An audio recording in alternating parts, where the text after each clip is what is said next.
अयोध्या जनपद के सदर तहसील तिकोनिया पार्क में पूर्वांचल भारतीय किसान समाज के राष्ट्रीय अध्यक्ष पारसनाथ दादा राष्ट्रीय महासचिव के नेतृत्व में कार्यकारिणी की बैठक हुई, जिसमें सर्वसम्मति से प्रदेश का दायित्व अशोक सिंह, प्रदेश अध्यक्ष विनय उपाध्यक्ष को माला पहनाकर मनोनीत पत्र देकर दायित्व सौंपा गया।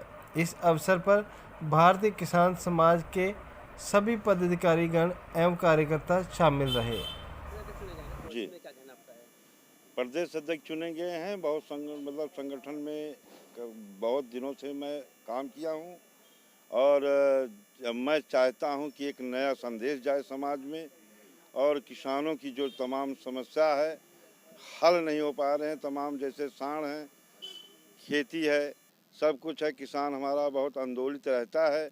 ये आंदोलन से काम चलने वाला नहीं है।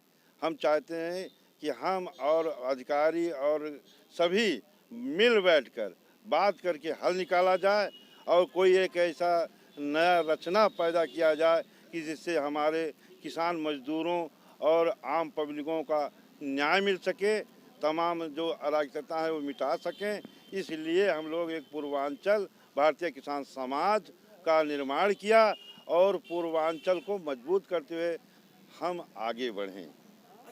निदान में बहुत जल्द ये आपको मैं विश्वास दिलाता हूँ कि 6 महीने के अंदर अंदर मैं रिजल्ट आप लोगों के सामने, क्योंकि आप लोग मीडिया और लेखक हैं, तो आपको खुद दिखाई देगा कि अशोक सिंह ने पूरे प्रदेश में कैसे लोगों को और मजदूर किसान को जोड़ा है और कैसे उनका मैं काम कराऊंगा। अधिकारी के बैठकर बीच में हम नेताओं की बहुत चक्कर में नहीं रहेंगे। वो एक व्यवस्था है, हम व्यवस्था अपनी जगह पर, हम अपना काम कानूनी तरीका से कराएंगे। उसी को सुनाने के लिए मैं गांव-गांव में संगठित करूंगा किसानों को, मजदूरों को, बहुत सरल भाव से, जो कि ये अपने आप मानसिक रूप से ये मान लें कि मैं किसान मजदूर हूँ। और इसको जोड़ने के लिए बहुत स्पष्ट बात है कि तमाम यही बड़ी भाई चिंता है कि मैं भी एक समाज बनाया, पूर्वांचल बनाया। पूर्वांचल नाम से भी कोई बना नहीं है।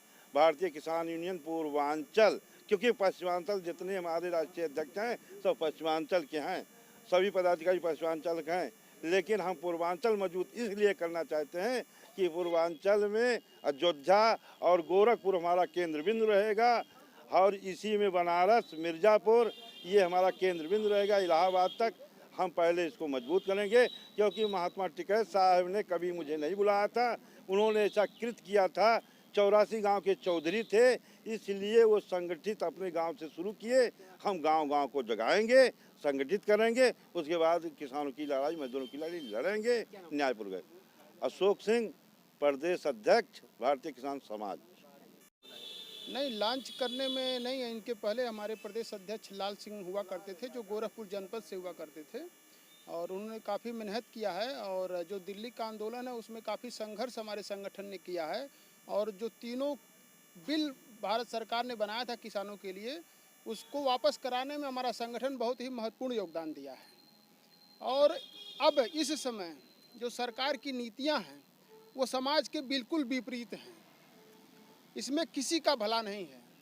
ऐसी कुरीत को ख़त्म करने के लिए हम लोग पूर्वांचल को पहले मजबूत करेंगे, उसके बाद और भारत में और प्रदेश में बढ़ेंगे। और मैं भारतीय किसान यूनियन को इसके साथ अशोक सिंह जी को, जो जनपद अयोध्या के रहने वाले हैं, मैं इनको प्रदेश अध्यक्ष इसलिए बनाया हूं चूँकि ये उत्तर प्रदेश के सेंटर में अयोध्या है, तो ये यहाँ से काफ़ी मजबूती से काम करेंगे। और साथ में जो आप लोगों ने कहा कि किसानों की तमाम समस्या है, अभी हमारे किसान संगठन के लोग इधर उधर बिखरे हुए हैं, हम इनको जोड़ने का प्रयास करेंगे और एक मुश्त चाहेंगे कि सभी किसान संगठन भारतीय किसान यूनियन समाज पार्टी के बैनर तले आएँ और इस भारतीय जनता पार्टी की जो जन विरोधी सरकार है, इसको उखाड़ फेंकने के लिए जो हमारा एक राजनीतिक दल है भारतीय किसान यूनियन समाज पार्टी, उसके साथ सभी जुड़े और देश समाज की सुरक्षा और व्यवस्था को बनाने के लिए काम करें। यह भारत सरकार और माननीय योगी जी की सरकार शिक्षा व्यवस्था को इतना चरमरा दिया है कि आज के अगर 5 साल बाद हमारे बच्चों को पढ़ाने वाला, हमारे बच्चों को शिक्षा देने वाला कोई नहीं मिलेगा। शिक्षा का ये कहते हैं बहुत विकास कर रहे हैं, लेकिन शिक्षा को मोदी जी और माननीय योगी जी ने एकदम जमीन धरातल में गाड़ दिया है। ये शिक्षा व्यवसायियों के, योगी जी खुद शिक्षा व्यवसायी हैं, 150 विद्यालय चलाते हैं। ये शिक्षा व्यवस्था को एकदम से चूर चूर कर दे रहे हैं, जिससे हमारे गरीब लोग नहीं पढ़ पा रहे हैं। फीस को आसमान छूने जैसा बढ़ा दिए हैं। दूसरी बात, सरकार शिक्षा के मामले में एकदम से धराशायी है और योगी जी और मोदी जी कहते हैं हम विश्व की तीसरी अर्थव्यवस्था बनने जा रहे हैं। मुझे बड़ी हंसी आती है कि 80% लोग को राशन देती है ये सरकार और कहती है मैं विश्व की तीसरी अर्थव्यवस्था बनने जा रहे हैं। अतिशयोक्ति। मैं यहाँ की जनता से अपील करता हूँ